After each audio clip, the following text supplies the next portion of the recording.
Why would I bother? I didn't see last night. I saw some. But anyway, well, they gotta make the point real quick.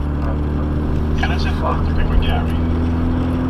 Hey, Bishop, you want me to pick my bone, or do you want me to... I would prefer you pick your bone.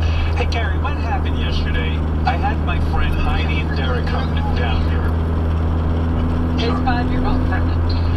Here's an idea. My friend Heidi and... I'm gonna tailgate this guy in front of me And I had written... to the point where I gotta step on the brake every 2.5 seconds because I'm a freaking idiot. On the list downstairs.